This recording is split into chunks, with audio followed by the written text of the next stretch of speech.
ओम शांति। प्यारे भाइयों बहनों, हम सब बाबा के बच्चे कहीं न कहीं किसी न किसी रूप से बाबा के साथ का अनुभव जरूर किए रहते हैं। और आजकल हर एक ब्राह्मण एक दूसरे का अनुभव सुनना चाहता है, क्योंकि हम बचपन से सुनते आ रहे हैं, जहाँ न पहुँचे रवि वहाँ पहुँचे कवि, और जहाँ न पहुँचे कवि वहाँ पहुँचे अनुभवी। सचमुच अनुभव एक ऐसी चीज है जिसे हम सबको प्रेरणा मिलती है।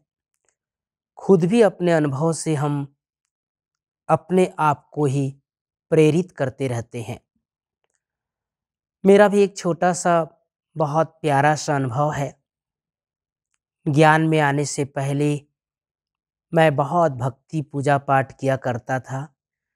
बाल्यकाल से ही मैं मंदिर जाता था, श्री रामचरितमानस का पाठ करता था। बहुत छोटे उम्र में ही हमारी एक समिति थी, बाल रामायण समिति, उसमें मैं टीकाकार हुआ करता था। जब मैं कॉलेज में आया तो मेरे एक दो दोस्त ब्रह्मा कुमारी से जुड़े, और उन लोगों ने बहुत रिक्वेस्ट किया कि अगर आप यहाँ इस ज्ञान को सुनेंगे तो आपके लिए बहुत अच्छा होगा, और जो आप श्री रामचरितमानस का सुंदर अध्याय लोगों को जो सुनाते हो उसमें भी ये काम आएगा। कुछ दिन तक मैं गया नहीं, लेकिन जब उन लोगों ने बहुत रिक्वेस्ट किया तो मैं उनके अनुग्रह पर एक बार छोटा सा गीता पाठशाला गया। और मुझे तब तक ब्रह्मा कुमारी इसके बारे में कुछ जानकारी नहीं थी। मैं जैसे ही गया वहाँ पर उस सेवा केंद्र की दीदी, स्थानीय सेवा केंद्र की टीचर बहन उस गीता पाठशाला में आई थी, और सामने बैठ करके लाल लाइट में योग करा रही थी। मुझे तो कुछ पता नहीं था लाल लाइट क्यों जल रहा है, ये भी नहीं पता था। मैं पीछे जा कर के चुपचाप बैठ गया, और मैं बैठ तो गया लेकिन सबको देख रहा था ये सब क्या कर रहे हैं। तो सभी का ध्यान दीदी के तरफ था, और दीदी सभी को दृष्टि दे रही थी। लेकिन मुझे ना योग के बारे में ज्ञान था, ना ईश्वरीय ज्ञान था, ना दृष्टि का ज्ञान था। मैं भी चुपचाप सर नीचे करके बैठा रहा। थोड़ी देर के बाद सफ़ेद लाइट हुई, और सफ़ेद लाइट होते ही वो दीदी के हाथ में मुरली का पेपर था, और वो दीदी मुरली सुनाना शुरू कर दिया। मुझे ये भी नहीं पता था कि ये भगवान के महावाक्य हैं। मुझे लगा कुछ सत्संग की बातें सुना रही है, कुछ जो गीता हम पढ़ते हैं शायद उसकी बातें सुना रही है, और मैं चुपचाप बाबा की मुरली सुनता रहा। पूरी मुरली सुनने में इतना आनंद आया, ऐसा नहीं लगा कि ये मुरली भी मैं पहली बार सुन रहा हूँ। ऐसा लगा जैसे मैं बहुत समय से सुन रहा हूँ। मुरली की बातें जो ज़्यादा समझ में नहीं आई मुझे, लेकिन एक बात मेरे कान में चुभ गई, जैसे मेरे दिल में लग गया। और वो ये बात थी, बाबा ने कहा था, बच्चे ये भक्ति पूजा पाठ से मैं नहीं मिलता, बल्कि भक्ति का फल देने, सत्य ज्ञान देने में आया हूँ। तो मुझे लगा मैं बचपन से ही सच में भक्ति कर रहा हूँ, रोज जल चढ़ाता हूँ, अगरबत्ती जलाता हूँ, क्योंकि घर में मेरी ड्यूटी थी कि जब तक अगरबत्ती नहीं जलाओगे तब तक खाना नहीं मिलेगा। तो मैं अगरबत्ती जलाया करता था। घर में अनेक प्रकार के देवी देवताओं के चित्र लगे हुए थे, श्री राम के, हनुमान के, श्री विष्णु के, गणेश जी के। और मैं रोज अगरबत्ती जलाने के बाद ही मुझे भोजन मिलता था। बाबा की मुरली सुनने के बाद मैं जैसे ही घर गया, मैंने पहले दिन से अगरबत्ती जलाना बंद कर दिया। आप सब समझ सकते हैं कि घर में विरोध होना ही था, क्यों नहीं जला रहे हो। तो मैंने कहा कि एक दीदी आई थी, वहाँ गीता पाठशाला चलता है, वहाँ मैं गया था, और उसने कहा कि ये भक्ति पूजा पाठ करने से कोई फायदा नहीं है, इससे हम नीचे उतरते आए हैं। अब जैसे ही मैंने ये कहा तो घर में थोड़ा-सा विवाद शुरू हो गया, लेकिन मुझे ये जानना था कि और क्या सुनाया जाता है। मैं दूसरे दिन गया, फिर वैसे ही जाकर के पीछे बैठ गया और बाबा की मुरली चली। बाबा ने कहा, बच्चे, खान-पान को शुद्ध रखना आवश्यक है। जैसा अन्न वैसा मन। मेरे को और कुछ खाने का बुरी आदत तो थी नहीं, लेकिन दोस्तों के साथ कभी होटल में चाय पी लेना, पकोड़ा खा लेना, डोसा खा लेना, ये आदतें थी। मैं जैसे ही ये बाबा की मुरली सुना, सुनते ही मैं बाहर निकलने के बाद कान पकड़ लिया कि आज के बाद मैं बाहर का खाना नहीं खाऊंगा। अर्थात होटलों में मैं कुछ भी अब स्वीकार नहीं करूंगा, उसे खाना नहीं खाऊंगा या नाश्ता नहीं करूंगा लोगों के साथ। और मैं इसी मगन अवस्था के साथ वापस जहाँ गीता पाठ चलती थी, वहाँ से हमारा लौकिक घर 3 किलोमीटर दूर था, घर गया। दूसरी दिन मेरे दोस्तों ने बहुत रिक्वेस्ट किया होटल में चाय पीने के लिए, नाश्ता करने के लिए, तो मैंने उन सबको सीधा सा जवाब दे दिया कि एक दीदी आती है, उसने मना किया है। अब तक मुझे ये नहीं पता था कि ये भगवान के महावाक्य है। बस मुझे ये लगता था कि ये जो दीदी आती है, ये हमें शिक्षा दे रही है। और तीसरे दिन मैं पहुंच गया, बाबा की मुरली चली और मुरली में बाबा ने कहा, बच्चे, फिल्म दोजक का द्वार है, नरक का द्वार है। तो मेरी एक और ये खराब आदतों में से एक आदत ये भी थी कि मैं फिल्म बहुत देखा करता था। और जैसे ही ये बाबा ने कहा कि बच्चे, ये फिल्म जो है, ये सिनेमा जो है, ये माया है, तो मुझे लगा सच में मेरे अंदर कोई कुरीतियाँ आई है, कोई बुराइयाँ आई है, उसके पीछे ये फिल्म का बहुत बड़ा हाथ है।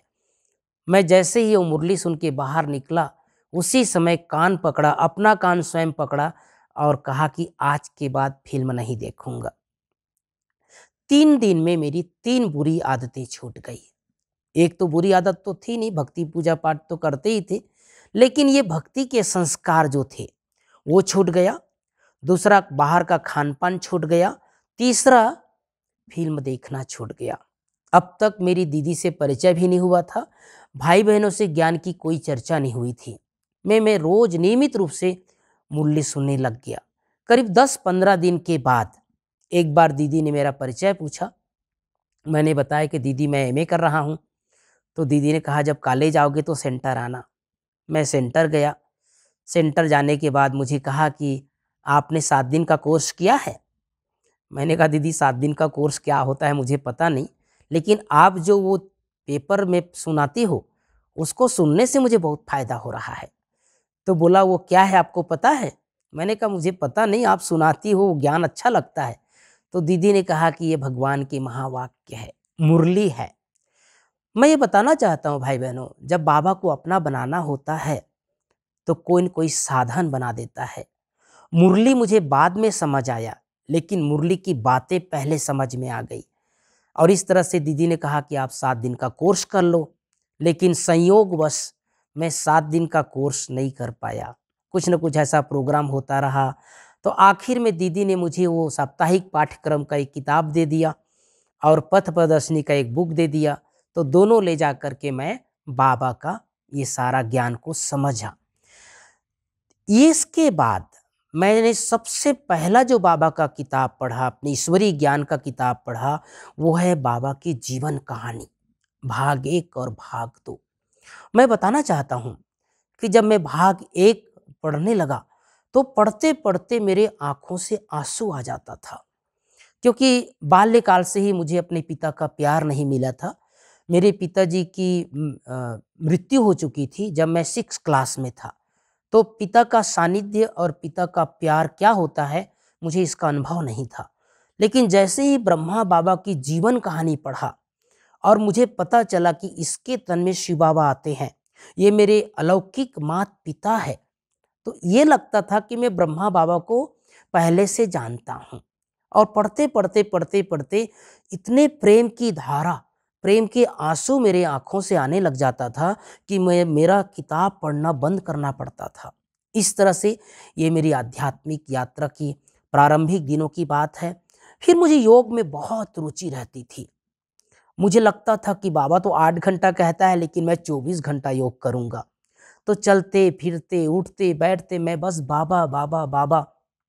अब तक थोड़ा-थोड़ा घर वालों की तरफ से विरोध होना शुरू हो गया था, ये कहाँ जाता है, ये पूजा नहीं करता है, ये पाठ नहीं करता है, ये तो सब जो है आजकल पता नहीं कौन-सा एक फ़ोटो, मैंने बाबा का फ़ोटो घर में लगा लिया और पुराने जो फ़िल्म के चित्र मेरे कमरे में लगे रहते थे, वो सब बाहर निकाल कर के जला दिया।